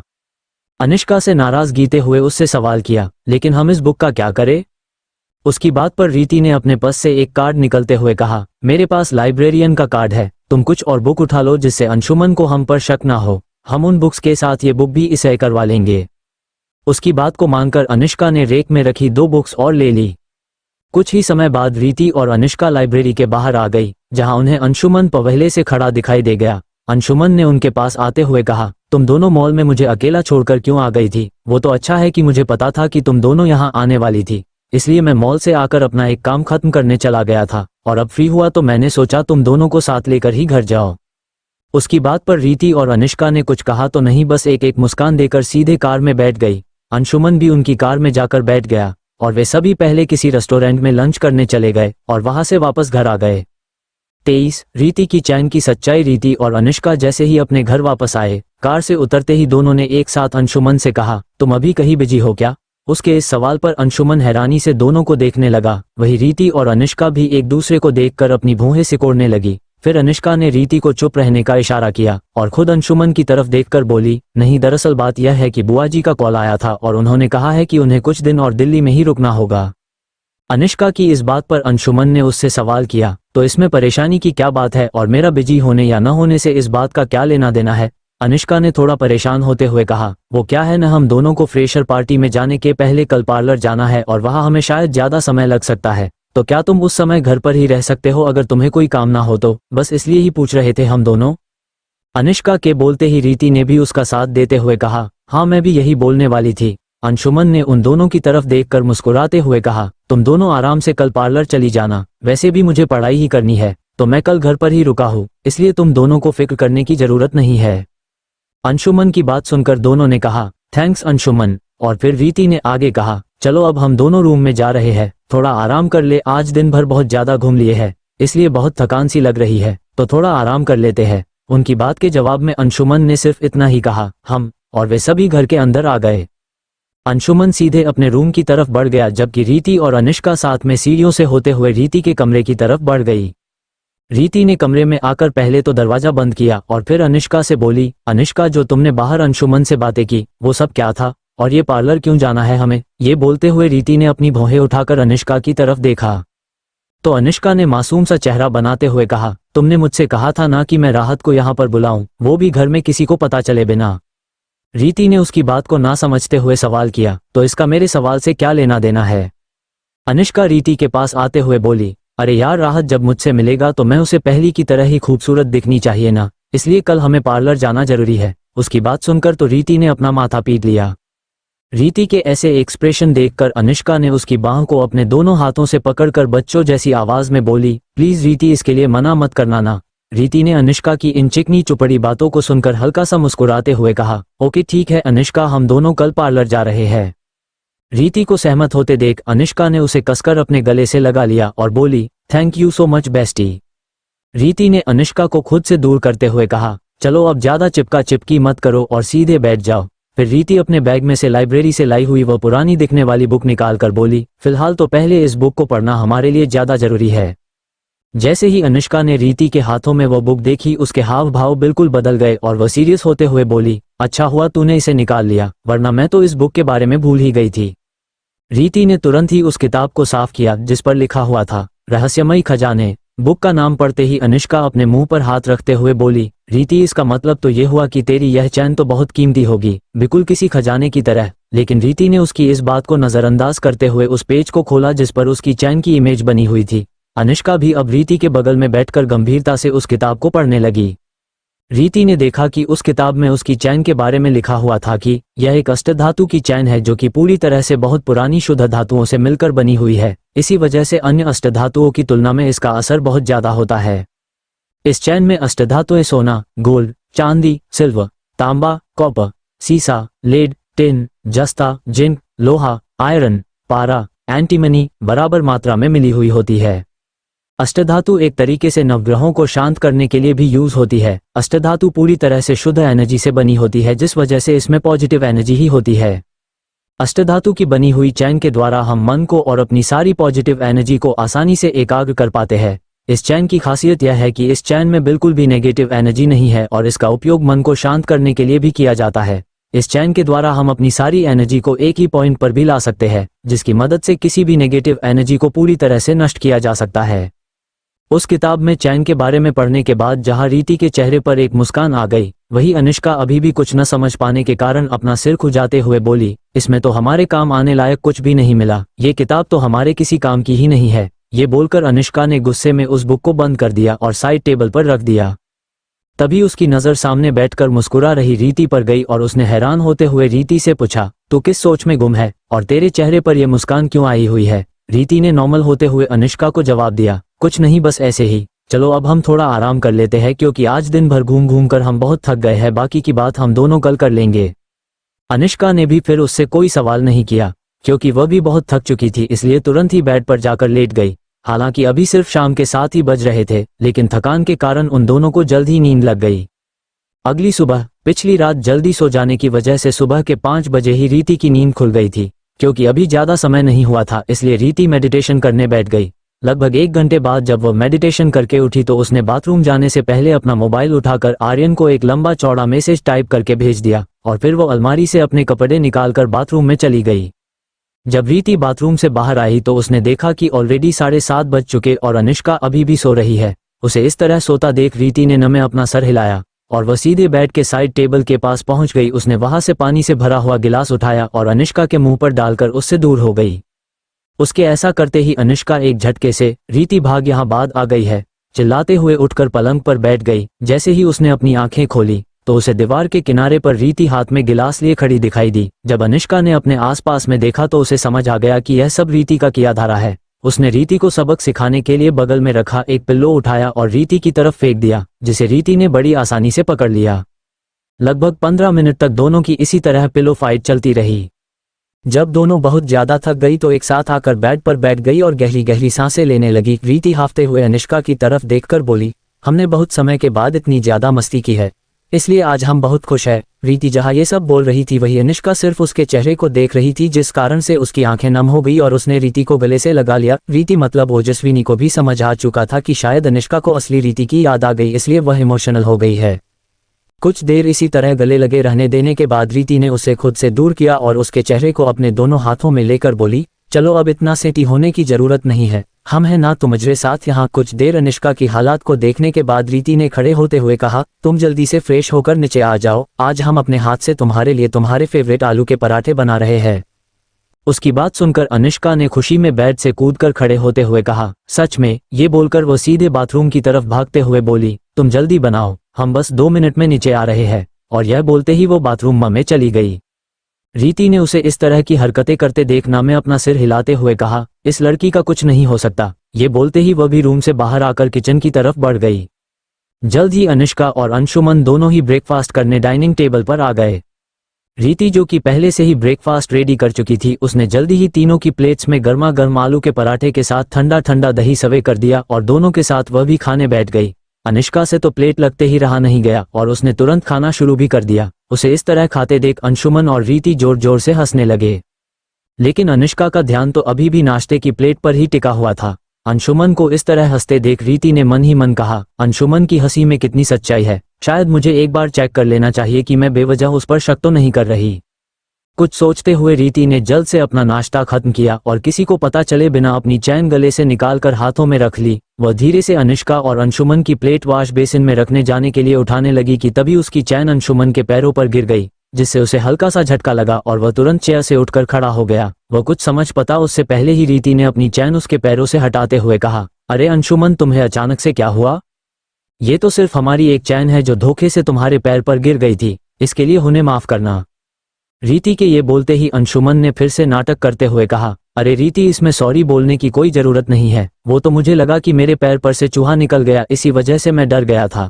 उसके सफाई देते ही रीति ने हाथ में अपना सिर हिला दिया और किचन की तरफ बढ़ गई, जबकि अनुष्का को तो समझ ही नहीं आया कि वहां पर अभी अभी क्या हुआ। वह भी सच जानने के लिए रीति के पीछे पीछे किचन में चली गई।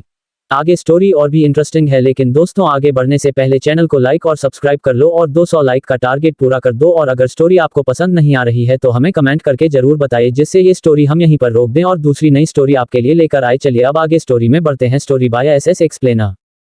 24 आर्यन को पता चला अंशुमन का सच। अंशुमन ने जब रीति को बिना किसी एक्सप्रेशन के किचन में बर्तन ले जाते हुए देखा तो उसे थोड़ा अजीब लगा, लेकिन फिर उसने इस बात पर ज्यादा ध्यान नहीं दिया और वहां से उठकर रोज की तरह गार्डन की तरफ बढ़ गया। वही अनुष्का रीति के पीछे पीछे किचन की तरफ चली गई। जैसे ही वो कुछ बोलने वाली थी, रीति ने उसे आंखों से कुछ ना बोलने का इशारा कर दिया। अनुष्का ने उसकी बात को समझते हुए रीति के साथ फ्रेशर पार्टी के बारे में डिस्कशन करने लगी। अंशुमन जो कि गार्डन में घूमने के लिए गया हुआ था, उसे शक था कि शायद रीति को आज उस पर किसी प्रकार का शक हो गया है, इसलिए वह फार्म हाउस से बैकसाइड एरिया में जाकर किचन की खिड़की के पास जाकर अनुष्का और रीति की सारी बातें सुन रहा था। उसने मन ही मन कहा, शायद मैंने इस ओजस्विनी को कुछ ज्यादा ही समझदार समझ लिया था, लेकिन ये तो पहले की तरह आज भी आसानी से भावनाओं में भी जाती है। ये बोलते हुए उसके चेहरे पर एक डेविलियस स्माइल आ गई और अंशुमन वहां से गार्डन की तरफ निकाल गया, जिससे किसी को भी उस पर आगे से शक ना हो। अनुष्का और रीति भी अपना काम फिनिश करके अपने रूम की तरफ बढ़ गई और दोनों अपनी अपनी पढ़ाई में बिजी हो गई, क्योंकि आज उन दोनों ने कॉलेज से छुट्टी ली हुई थी, इसलिए उन्हें आज का कोर्स पहले से ही रिकवर करना था। लगभग 2 घंटे लगातार पढ़ाई करने के बाद रीति और अनुष्का अपनी पढ़ाई कंप्लीट करने के बाद दोनों जल्दी से रेडी होने चली गई, क्योंकि उन दोनों की 12 बजे की पार्लर अपॉइंटमेंट थी, इसलिए वे दोनों जल्दी जल्दी रेडी होकर घर से पार्लर के लिए निकल गई। जैसे ही रीति और अनुष्का पार्लर के लिए निकली, अंशुमन भी उन दोनों के पीछे एक टैक्सी लेकर निकल गया, क्योंकि उसे कुछ समय से रीति और अनुष्का में बदलाव नजर आ रहा था। इसलिए उसने सोचा कि एक बार वो उन दोनों को बिना पता चले देखे कि वो दोनों इन सब की आड़ में कोई बड़ी योजना को अंजाम तो नहीं दे रही है। लेकिन कुछ देर बाद रीति की कार एक पार्लर के सामने आकर रुकी और वे दोनों कार से उतरकर सामने बनी बिल्डिंग के अंदर चली गई। उस बिल्डिंग पर मकेओवा ब्यूटी सैलून का बोर्ड लगा हुआ था। ये देखकर अंशुमन ने टैक्सी ड्राइवर से टैक्सी वापस लेने के लिए बोल दिया।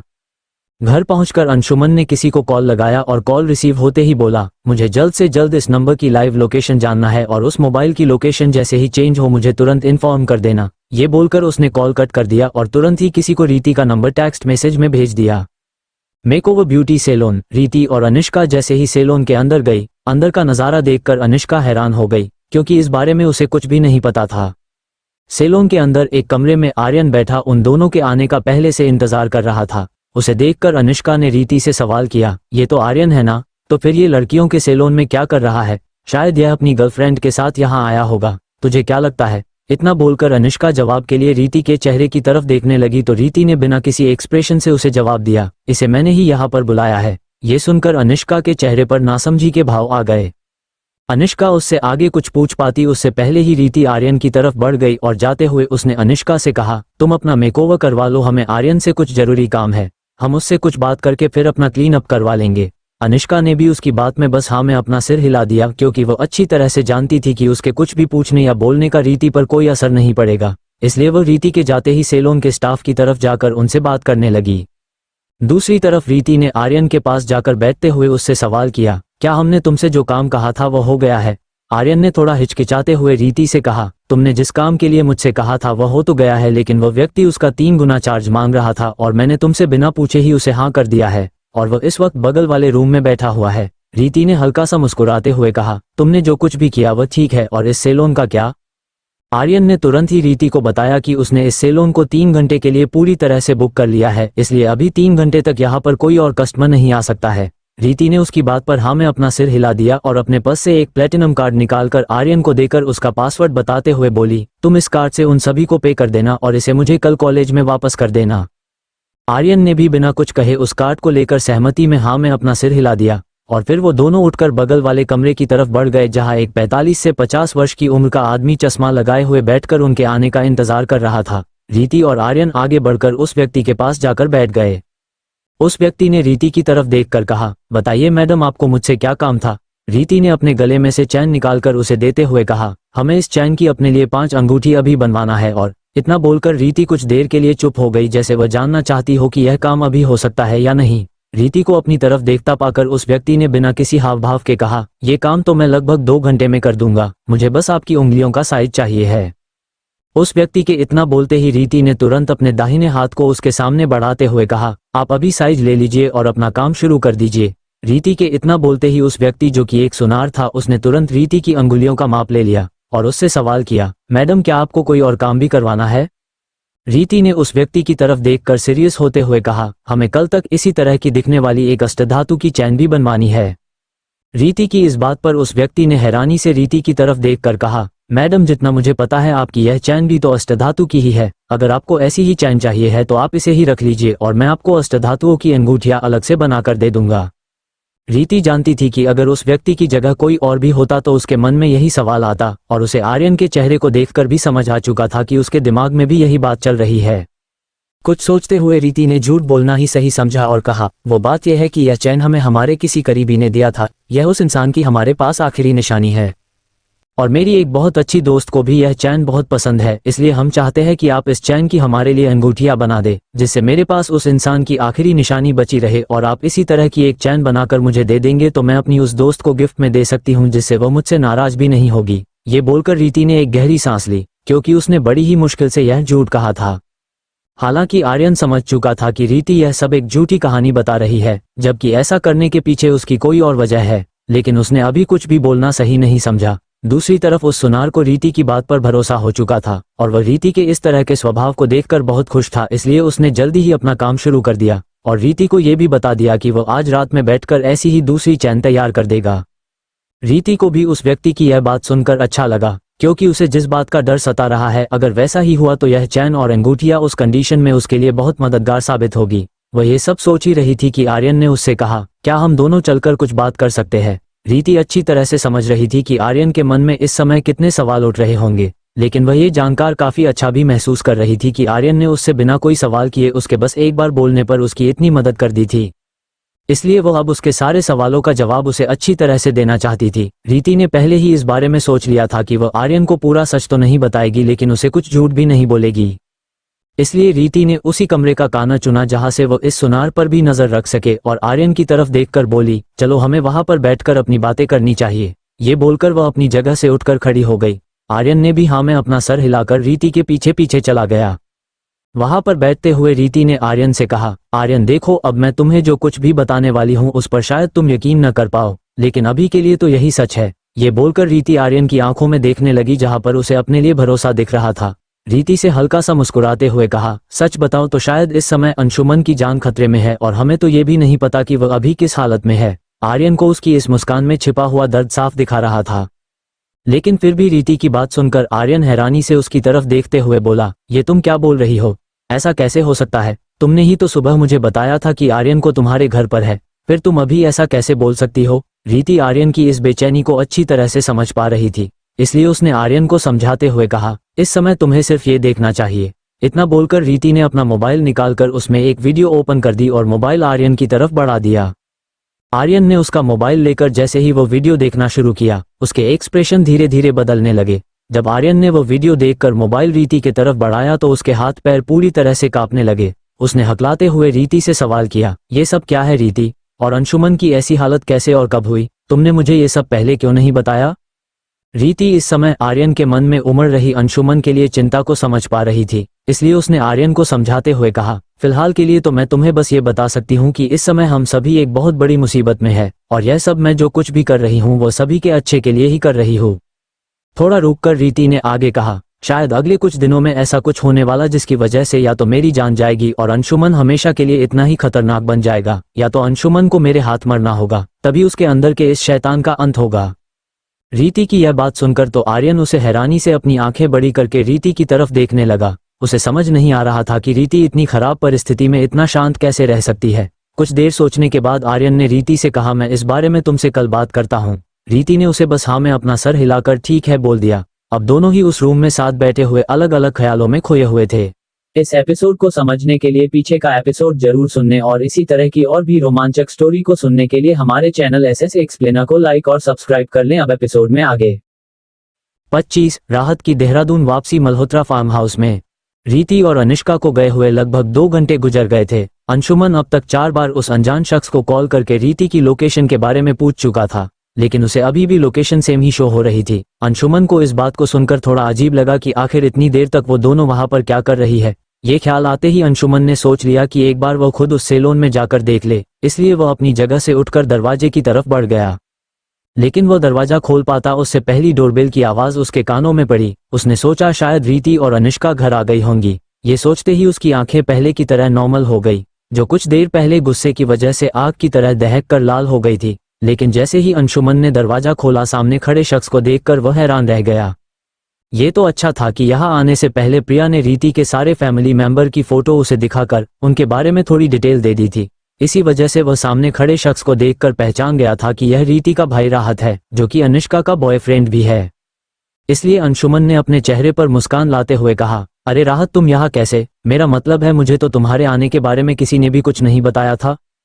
उसकी बात को सुनकर राहत ने मुस्कुराते हुए कहा, अरे यार अंशुमन, पहले मुझे अंदर आकर बैठ तो जाने दो, फिर मैं तुम्हारे सारे सवालों के जवाब दे दूंगा। जैसे ही राहत ने यह बात कही, अंशुमन ने तुरंत ही दरवाजे से साइड होते हुए कहा, अरे सॉरी यार भाई, आपको अचानक अपने सामने देखकर मैं थोड़ा शौका हो गया, बस इसी वजह से मुझे कुछ भी ध्यान नहीं रहा। ये बोलते हुए वह भी राहत के पीछे पीछे अंदर आ गया। लिविंग रूम के सोफे पर बैठते हुए राहत ने कहा, क्या आज तुम कॉलेज नहीं गए हो? उसकी बात पर अंशुमन ने जवाब देते हुए कहा, अरे हाँ, वो क्या है ना, आज मुझे घर में ही पढ़ने की इच्छा हो रही थी, इसलिए मैं भी कॉलेज नहीं गया। उसकी बात सुनकर राहत ने थोड़ी हैरानी से पूछा, तुम भी से तुम्हारा क्या मतलब है, और कौन कॉलेज नहीं गया हुआ है?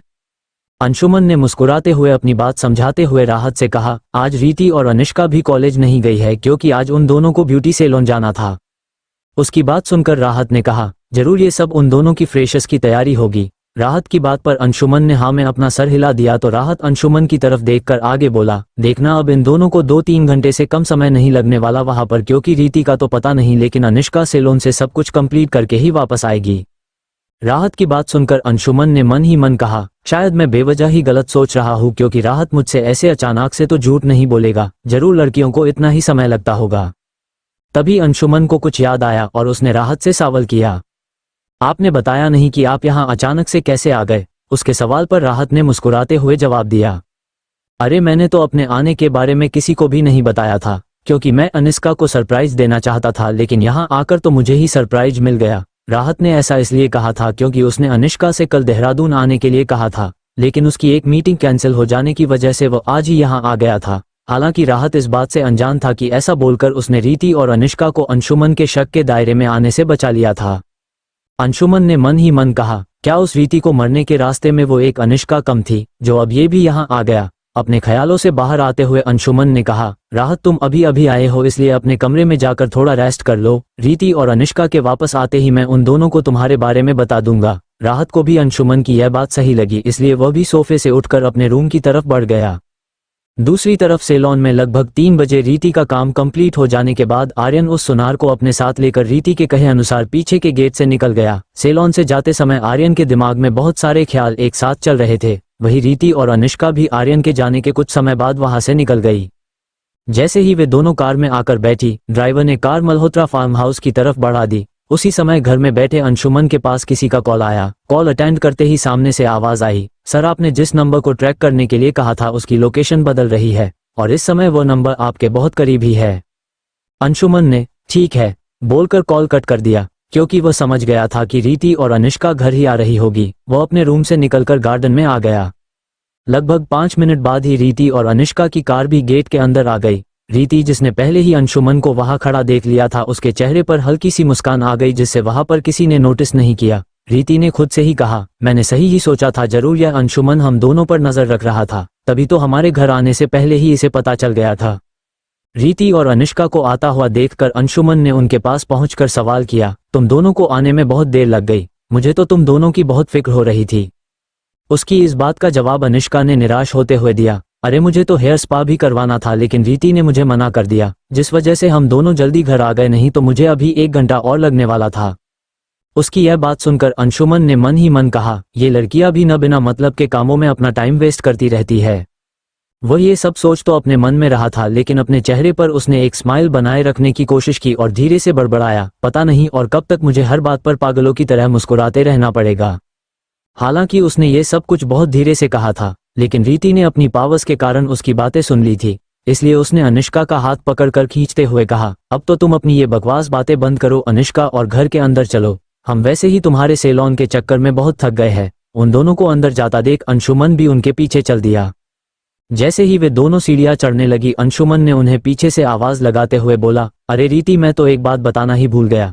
उसकी आवाज सुनकर रीति और अनिष्का अपनी जगह पर रुककर पीछे मुड़ गई और सवालिया नजरों से अंशुमन को देखने लगी। अंशुमन ने उन्हें बताया, रीति, तुम्हारा भाई राहत 1 घंटे से तुम दोनों का इंतजार अपने रूम में कर रहा है।